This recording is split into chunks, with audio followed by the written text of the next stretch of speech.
Good morning student, this is time your Hindi class. I am your Hindi teacher S के उपाध्याय। आज के lecture में हम लोग एक नए काव्यांश को पढ़ेंगे, अपठित काव्यांश। इसमें एक बालक है। कवि ने एक बालक की कल्पना को बताया है कि जो मिट्टी में जो है पैसा बोता है और वो सोचता है कि मिट्टी में फिर पैसे के पेड़ उगेंगे और फल और फूल और फल लगेगा और फलों के रूप में पैसा जो है फलेगा।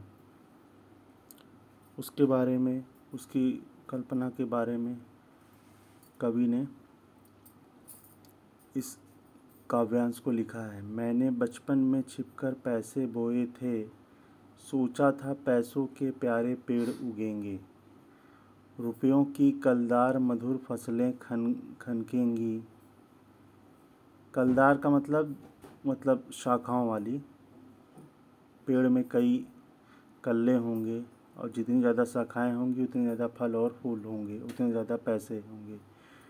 और फूल फूल कर मैं मोटा सेठ बनूंगा, पर बंजर धरती में न एक अंकुर फूटा। बंध्या मिट्टी ने एक भी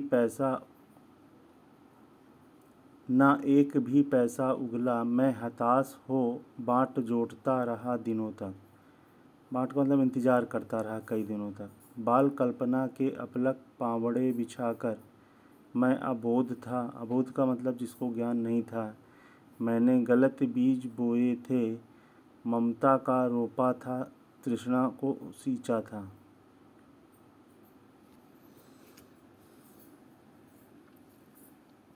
इस पर आधारित जो प्रश्न है पहला, कवि ने बचपन में क्या भूल की थी और क्यों? कवि ने मिट्टी को बंध्या क्यों कहा है? बाल कल्पना के अपलक पावड़े बिछाकर, इसमें पंक्तियों में काव्यांश में ये पंक्तियाँ आई हैं। इन पंक्तियों को आपको बताना है, व्याख्या बताना है। मैं अबोध था, हाँ, इन पंक्तियों के द्वारा कवि क्या संदेश देना चाहता है?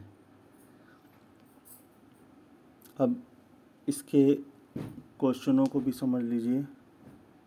इसको आपको होमवर्क पहले ग्रुप में सबमिट करना है, फिर होमवर्क की कॉपी में करना है। पहला प्रश्न है, कवि ने बचपन में क्या भूल की थी और क्यों? कवि ने बचपन में पैसे बोने की भूल की थी, क्योंकि उसके मन में धन की तृष्णा यानी धन प्राप्त करने की इच्छा थी, तीव्र इच्छा थी। तृष्णा उसी को कहते हैं। उसे यह भी ज्ञान नहीं था कि धरती में फसलें उगती हैं, धन नहीं। इसी अज्ञान के कारण उसने यह भूल की थी। किसने? कवि ने। कवि खुद अपने बचपन के बारे में ये कहता है। दूसरा है, कवि ने मिट्टी को बंध्या क्यों कहा, बंजर क्यों कहा है? कवि ने अज्ञानवश, लोभवश, क्रोधवश मिट्टी को बंध्या कहा है। उसने कामना की थी कि धरती से पैसों के पेड़ उगेंगे, परंतु ऐसा नहीं हुआ, इसलिए उसने मिट्टी को बंध्या कहा है। तीसरा है, बाल कल्पना के अपलक पावड़े बिछाकर का पंक्ति का अर्थ स्पष्ट कीजिए। इस पंक्ति का अर्थ है कि वह उम्मीद करता रहा कि जरूर एक दिन उसके आंगन में पैसों के पेड़ उग आएंगे। यानी उसको क्या था, अपने कल्पनाओं पर बहुत विश्वास था और कल्पना ज़्यादातर सत्य नहीं होती है। फिर है, पंक्तियों के द्वारा कवि क्या संदेश देना चाहता है? कवि यह संदेश देना चाहता है इन पंक्तियों के माध्यम से कि लोभ और तृष्णा ऐसे दुर्गुण हैं जो मनुष्य को, दुर्गुण का मतलब खराब गुण हैं, जो मनुष्य को अंधा कर देता है। मतलब उसे सही और गलत, अपने कामों में सही और गलत का भेद नहीं मालूम हो पाता। क्योंकि उसको वही चीज़ दिखाई देता है।